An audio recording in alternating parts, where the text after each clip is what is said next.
क्या आपको याद है आखिरी बार आपने अपने लिए कब कुछ खरीदा था? या आखिरी बार कब अपने किसी पुराने सपनों के बारे में सोचा था? आज की कहानी हर उस हाउसवाइफ की है जो सबका ख्याल रखते रखते खुद को भूल गई है, पर आज वो खुद को ढूंढने निकल रही है। तो नमस्ते दोस्तों, स्वागत है आपका मेरे चैनल घर की क्वीन पर। आज की कहानी हर उस महिला की है जो सुबह सूरज निकलने से पहले जागती है और रात को सबके सोने के बाद चैन की सांस लेती है। ये कहानी है सुमन की, जो शायद आपकी या मेरी तरह ही हाउसवाइफ है। सुमन की सुबह प्रेशर कुकर की सीटी से शुरू होती है। 15 साल हो गए थे शादी को। उसका पूरा वजूद बस किचन के मसालों और घर के डस्टबिन साफ करने में सिमट गए थे। एक दिन सुमन अपने बेटे की पुरानी स्कूल डायरी देख रही थी। वहां एक कॉलम था, माय मदर्स हॉबी।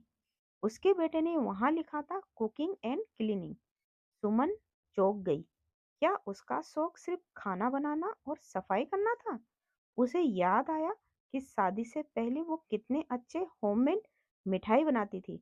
लोग उसके हाथ के स्वाद के दीवाने थे। पर आज आज वो सिर्फ एक मशीन बनकर रह गई थी। दोस्तों, क्या आपके साथ भी ऐसा हुआ है कि आपका असली हुनर घर की जिम्मेदारियों के नीचे कहीं दब गया हो? कमेंट में मुझे जरूर बताइए। सुमन ने फैसला किया कि वो अपनी पुरानी कला को फिर से जगाएगी। उसने रात को जब सब सो जाते तब नई नई रेसिपीज और स्वीट्स की डिजाइन पर काम करना शुरू कर दिया। लेकिन रास्ता आसान नहीं था। एक दिन उसकी सास ने किचन में इतनी रात को लाइट जलती देखी तो कहा, सुमन, ये क्या फिजूल खर्ची कर रही हो? घर के खर्चे कम है क्या जो अब ये नए नए शौक पाल रही हो? पति ने भी कहा, तुम्हें पैसे चाहिए थे तो मुझसे मांग लेती, ये सब करने की क्या जरूरत है? सुमन का दिल टूट गया। उसे पैसों की भूख नहीं थी, उसे अपनी पहचान चाहिए थी। वो रोने लगी, पर उसने हार नहीं मानी। उसने अपने मोहल्ले की एक छोटी सी दुकान में अपने बनाए हुए लड्डू और मिठाई सैंपल के लिए दिए। एक हफ्ता बीत गया, कोई ऑर्डर नहीं आया। सुमन को लगा शायद उसके परिवार वाले सही कह रहे थे। लेकिन तभी दुकान वालों का फोन आया। एक बड़े फंक्शन के लिए 50 किलो मिठाई का ऑर्डर था। सुमन के पास सिर्फ 2 दिन थे। उसने हिम्मत नहीं हारी। उसने अपनी बेटी की मदद ली।